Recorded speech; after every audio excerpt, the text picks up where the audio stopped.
If hormone replacement is not for you, for whatever reason, family history, or your lifestyle, if you're not able to use hormonal replacement therapy, don't panic. It's not the end of the world. There are other options. Today, we're going to talk about the other options that are not based on hormones. Hello and welcome. This is IJ. This is Wellness with IJ. I hope you're all well. We continue with the series on menopause, and today we're going to talk about the non-hormonal management of menopause.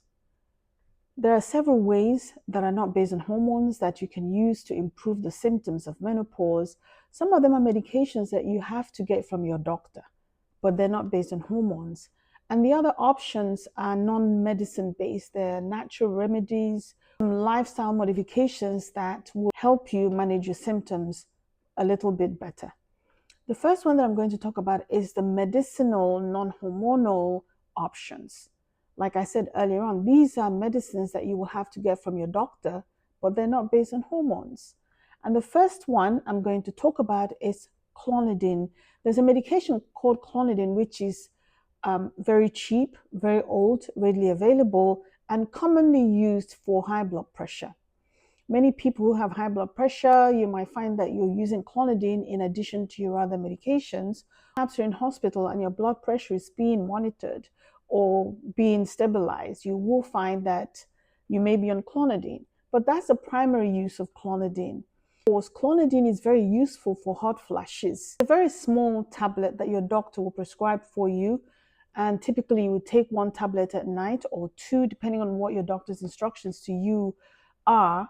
But you have to remember, though, that because it's used to manage high blood pressure, that is going to affect your own blood pressure. So you might begin to feel a little tired or faint just because of the fact that it's lowering your blood pressure. So it's very important for you to be conscious of what your blood pressure is doing. What I would normally suggest for most people is make sure you know what your blood pressure is. We should all know, so that when you do start taking clonidine, you can tell if and how much is affecting your blood pressure. So that's one of the side effects that you might notice with clonidine. Another one will be constipation, which may already be a problem for you. Clonidine is going to worsen constipation, unfortunately, just because of the way that it works.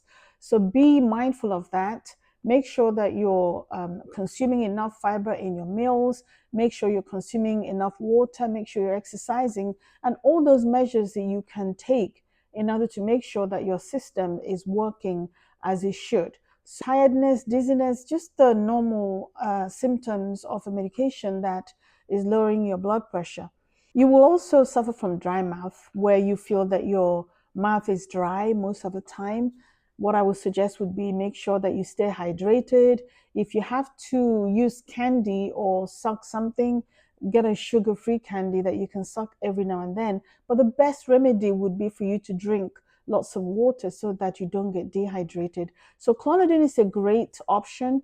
It doesn't work instantly, but the side effects will happen as soon as you begin to take them. However, the effect on hot flushes may well take a couple of weeks before you notice any difference. Another medication that your doctor might recommend for you would be a medication called gabapentin. Gabapentin is traditionally an anti-seizure medication, but it's been found to be very useful for hot flushes. Gabapentin can make you feel sleepy, can make you feel tired. The other issue with gabapentin is the brain fog. Brain fog is already an issue with menopause. I mentioned it, I believe, in the first session or the second session, where I mentioned that people who have menopause may experience brain fog. I certainly experienced that, where you try to say something or you try to explain something and you're just not able to find the words to describe what you're trying to say, which will be completely out of character for you. But that is an issue that happens with menopause. So if you're taking gabapentin because of the hot flashes that you're getting, a combination of those two may just worsen the brain fog. It's also a side effect or an issue that might resolve by itself if you're able to tolerate it until it does. Otherwise, that can be a big problem. The other issue to be concerned with gabapentin, of course, is weight gain. It can make you put on weight.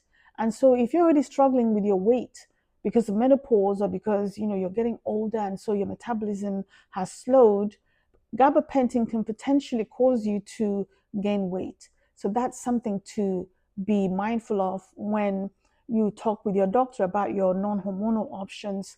Gabapentin being an option, just remember that it can cause weight gain. Another medication that you might find would be a medication called oxybutynin. I think it's called ditropan, or ditropan is the brand name. And this is often used for overactive bladder, which can be an issue with menopause. Again, it has its own side effects. It's going to cause constipation. Some people might feel tired and put on weight on these medications. But these are some of the medications that your doctor might consider if you're not a candidate for hormone replacement, or if you have mild symptoms of menopause. Remember that the hormone replacement is usually reserved for women for moderate to severe symptoms of menopause. So if you're just experiencing mild symptoms, or it's just one symptom that's particularly problematic, for instance, if hot flushes is the major problem, your doctor may feel that using one of these medications may well be more beneficial than for you to go on a hormone replacement with other side effects that the hormone replacement might bring. So these are the medicinal non-hormonal options that can be used to manage menopause or to improve the symptoms of menopause. I'm going to talk about the natural and lifestyle remedies that you can put in place in order to help you go through the process. And the first one is supplements or remedies that you can get over the counter. Diet and supplements, let's put it that way. And we're talking about supplements like vitamins. Remember, we spoke about bone loss that can happen during menopause. This can be quite severe for some people, especially if you come from the ethnic groups that might be more susceptible. So it's very important for you to make sure that your calcium consumption is where it should be. I'm a big proponent of getting all your supplements and all your minerals from natural sources. But if you can't, it's okay to take over-the-counter remedies. Make sure that your doctor is aware of what you're taking. I know that you can get calcium with vitamin D. Vitamin D helps you absorb more calcium. Sometimes you can actually overdose on vitamin D. And when you do that, they have symptoms. So don't just take supplements for the sake of it. I know that it sounds harmless because they're available over the counter. You can just go in and buy them. That does not necessarily mean that they cannot cause problems. Food sources of calcium would be your cheese, your milk, just the dairy products, salmon, some vegetables. Make sure that your diet is high in these foods that will provide calcium and vitamin D so that you don't rely too much on supplementing it over the counter. Another lifestyle change would be exercise, of course. Exercise is medicine. People underestimate the benefits of exercise. When you exercise, you take care of the weight gain that might happen. And let me tell you, sometimes even with exercise, you may still gain weight. But when you exercise, you kind of curb it to a certain extent. Apart from the weight gain, we're talking about sleep. If you're having trouble sleeping, if you exercise more, you're more relaxed. Brain fog, for instance, for a walk, that's exercise. That helps you with the brain fog. Also, mindfulness. Exercise, as far as I'm concerned, is medicine, and it's very cheap medicine. So please make sure that you keep up with your exercise, whatever the situation is, that you keep your body moving. Because apart from weight gain, so many other things that exercise will help you improve on. Sleep is very important. If you don't have any trouble sleeping, then you're blessed. If you have problems sleeping, then it's worse during menopause. So make sure that sleep hygiene is something that you practice. Not exercising too late in the night, having a shower, making sure that your bedroom is relaxed and the temperature is right. Don't scroll through your phone when you're supposed to be sleeping. These are all things that you can do to help yourself. Remember, if you don't sleep and you're stressed, cortisol comes in and then weight gain happens, which does not help. Mindful tools, yoga, journaling. I think we've spoken about this. If you like to read, that's great. If you like to write things down, that's great. I've actually started to have a gratitude journal where every day I write things down that I'm grateful for, and it helps me. And sometimes I can just talk. I opened another channel called Sharing Lives with IG, and that's the reason why I opened that channel, because sometimes, I want to put things down and I may not be in the best position to write them down. So I will speak and make a small video about how I'm feeling, or things that are annoying me, or just things that I want to express. Practicing mindfulness is really important. I've already spoken about diet and supplements. There are other herbal remedies. Now, let me just be clear that there are no evidence to suggest that these remedies work. But these are remedies that people have historically used to help them with menopause. So black cohosh, um, red clover have been used by women, and some women will actually swear by it or by them to say that they're very effective. You can certainly try them. Make sure again that your doctor is aware.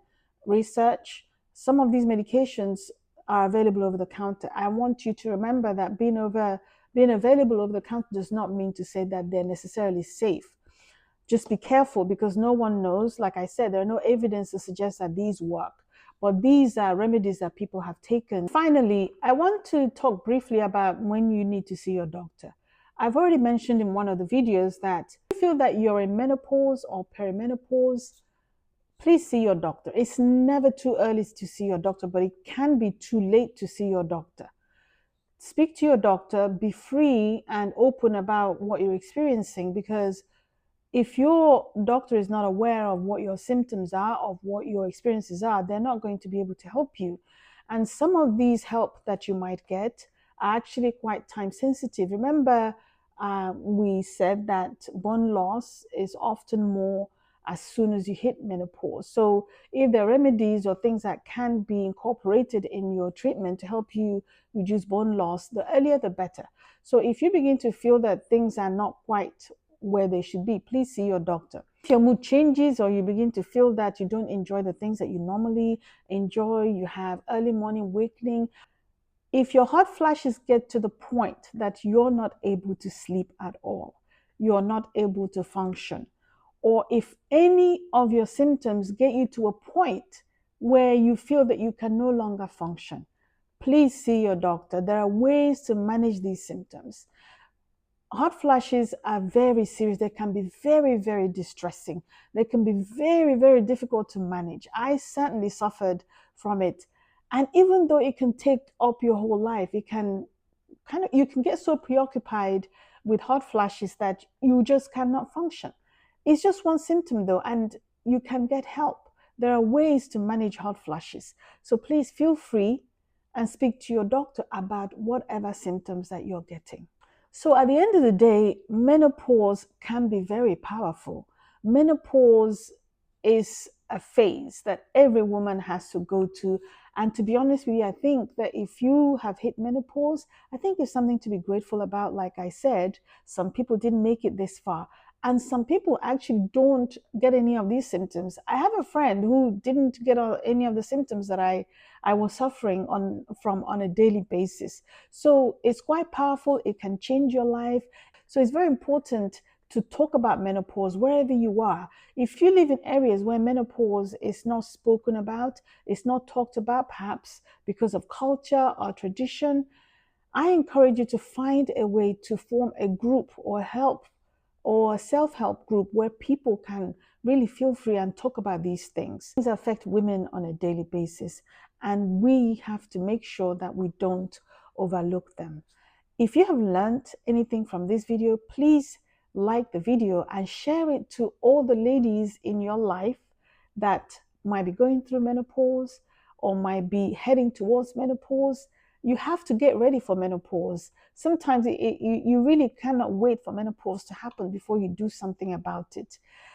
I'm going to make another video where I will share my own personal experiences with menopause. It's one thing to know about menopause, it's another thing for you to go through it. So the next video, I'm going to talk about menopause and I. And if you have any questions that you want to ask, please ask in the comment section. If you have anything to say about your own experiences, I'd love to hear that. And until my next video, I will see you soon. Thank you for watching. Goodbye.